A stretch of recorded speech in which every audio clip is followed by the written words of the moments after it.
Assalamualaikum warahmatullahi wabarakatuh. Perkenalkan, nama saya Faris Alfarizi dari kelas 03 PPKN 001 Universitas Anur. Dibuatnya video ini untuk memenuhi tugas akhir dengan mata kuliah bahan ajar dan media pembelajaran. Rumusan tujuan pembelajaran SMA SMK kelas 11. Kaji kasus-kasus ancaman terhadap ideologi, politik, ekonomi, sosial budaya, dan pertahanan dan keamanan. KD dengan bobot 3.5. Kaji kasus-kasus ancaman terhadap ideologi, politik, ekonomi, sosial budaya, dan pertahanan keamanan.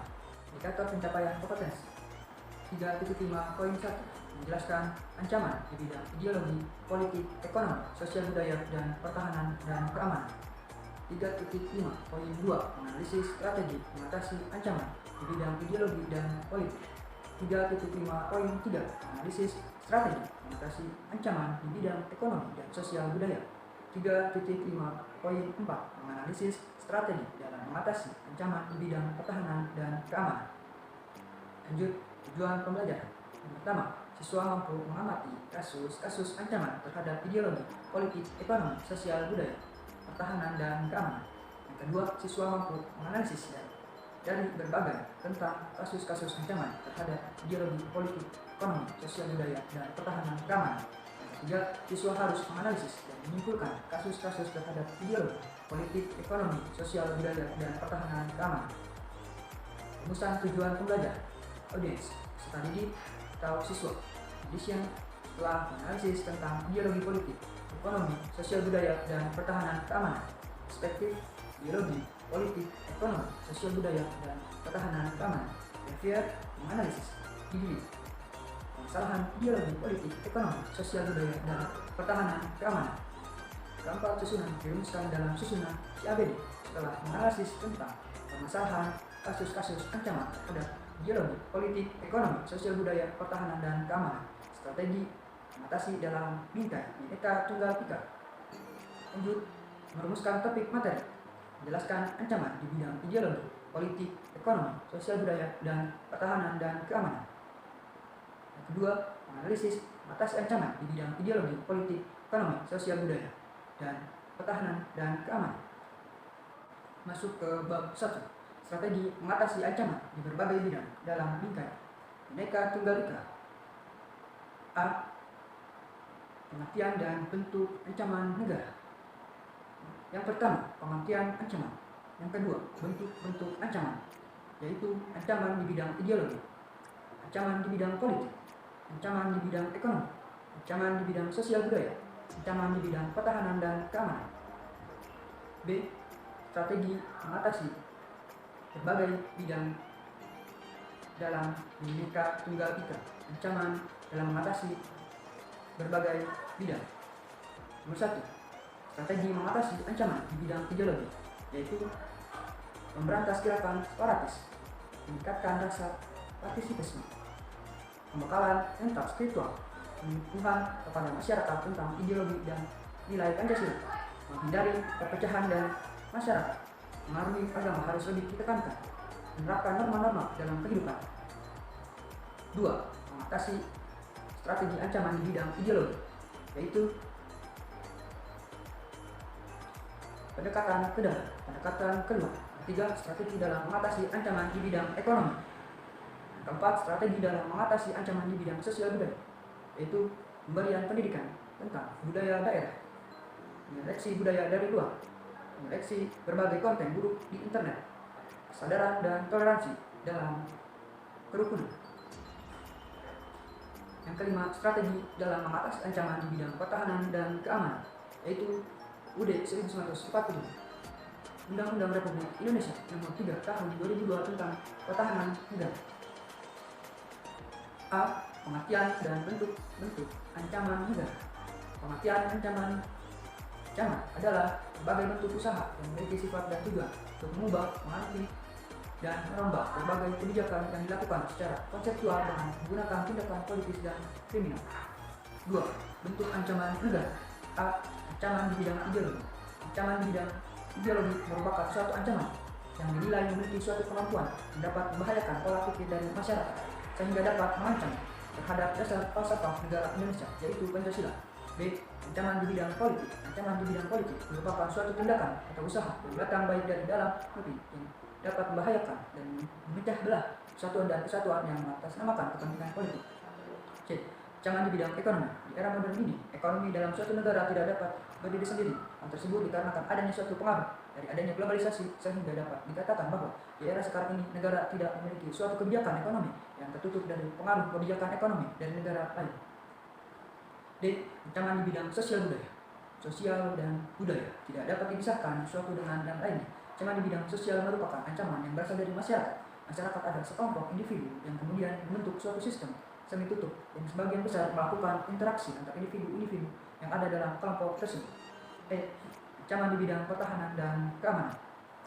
Pertahanan negara atau pertahanan nasional yaitu upaya atau usaha yang dilakukan untuk mempertahankan kedaulatan negara. Proses penegakan pertahanan dan keamanan negara Indonesia tidak semudah kembalikan telapak tangan. Hal ini dikarenakan pertahanan dan keamanan negara Indonesia masih mengalami berbagai konflik. Salah satu konflik di Indonesia yaitu konflik SAR, sehingga membuat negara Indonesia menjadi titik tidak aman dan tentram.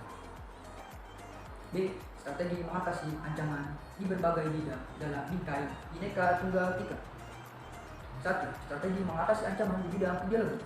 Pancasila merupakan dasar negara Indonesia. Dalam Pancasila termuat berbagai nilai-nilai luhur yang dijadikan sebagai pandangan hidup bangsa negara Indonesia. Jika bangsa dan negara Indonesia mampu menerapkan Pancasila sebagai dasar yang digunakan untuk berperilaku dan bertindak dalam segala hal, maka akan mencegah bangsa Indonesia dari berbagai bentuk ancaman ideologi, baik yang berasal luar maupun dari dalam. Berikut beberapa strategi untuk mengatasi berbagai ancaman di bidang ideologi. Yang pertama, pemberantasan gerakan separatis. Gerakan separatis adalah suatu gerakan yang bersifat mengacu dan menghancurkan yang dilakukan oleh gerombolan pengacu yang bertujuan untuk memisahkan diri dari ikatan satu negara. Dalam kurung Abdul Qadir Jailani. Contoh gerakan separatis di Indonesia setelah sekian lama merdeka masih saja ingin memisahkan diri dari NKRI dengan membentuk gerakan Aceh Merdeka. PAN, Republik Maluku Selatan, RMS, Organisasi Papua Merdeka, OPM, dan sebagainya.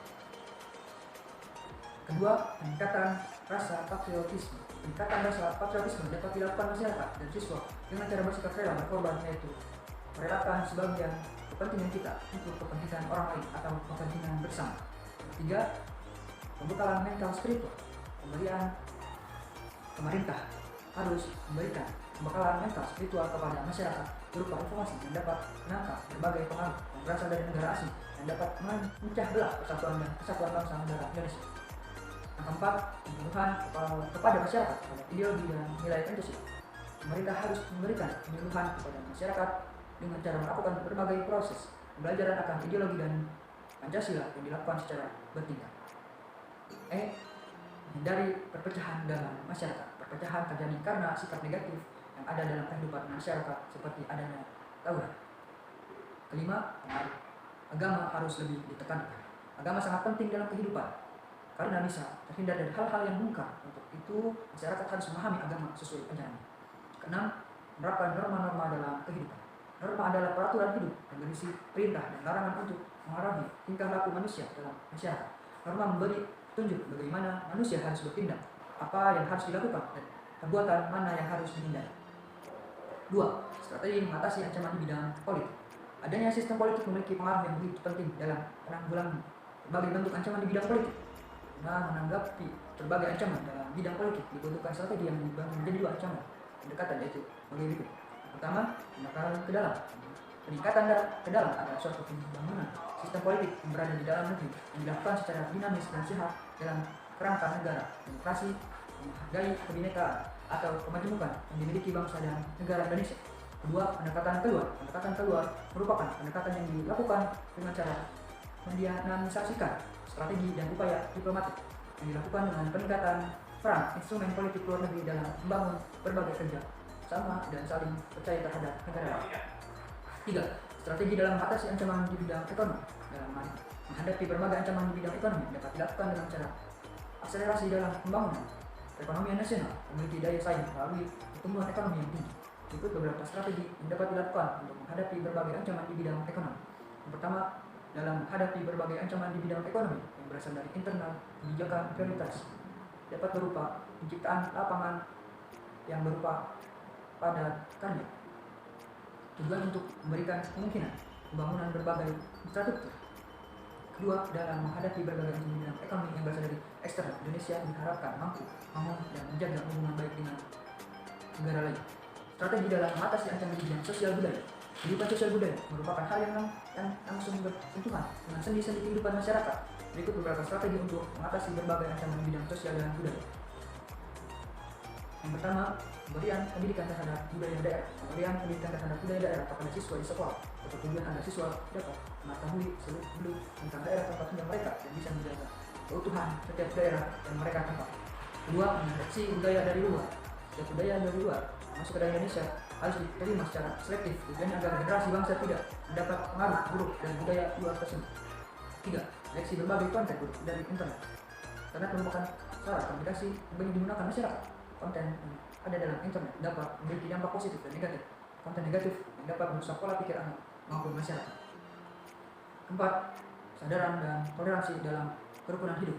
Adanya keseimbangan dalam berbagai kehidupan yang ada di tengah-tengah masyarakat akan menghasilkan suasana hidup yang penuh dengan kesadaran dan toleransi dalam kerukunan hidup sehingga bisa menjalani rasa persatuan dan kesatuan masyarakat Indonesia. 5. Strategi dalam mengatasi ancaman di bidang pertahanan dan keamanan. Setiap negara termasuk Indonesia memudahkan sistem pertahanan dan keamanan yang kuat dan kokoh. Tujuannya untuk menghindari pemberontakan oleh kelompok bersenjata dan dapat menjadi ancaman serius bagi Indonesia.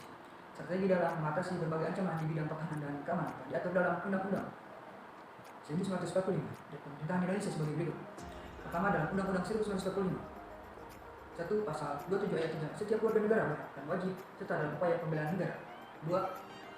Pasal 30 ayat 1. Tiap-tiap warga negara berhak dan wajib ikut serta dalam perusahaan dalam keamanan. 3. Pasal 30 ayat 2. Usaha perusahaan dan keamanan negara dilaksanakan melalui sistem pertahanan dan keamanan rakyat semesta oleh internasional dan kepolisian negara Republik Indonesia sebagai kekuatan utama dan rakyat sebagai kekuatan pendukung.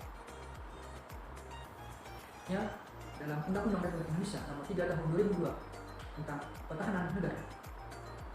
Pertama, Pasal 9 ayat 1. Setiap warga negara berhak dan wajib ikut serta dalam upaya bela negara yang diwujudkan dalam penyelenggaraan pemerintahan negara. Kedua, Pasal 9 ayat 2. Bentuk-bentuk usaha pembelajaran negara melalui pendidikan luar negara. Yang kedua, pelatihan dasar kemiliteran. Yang ketiga, pengabdian sebagai prajurit TNI secara sukarela atau secara wajib. 4. Pengadilan sesuai dengan profesi. Sekian dari saya. Mohon maaf apabila ada kesalahan. Terima kasih. Assalamualaikum warahmatullahi wabarakatuh.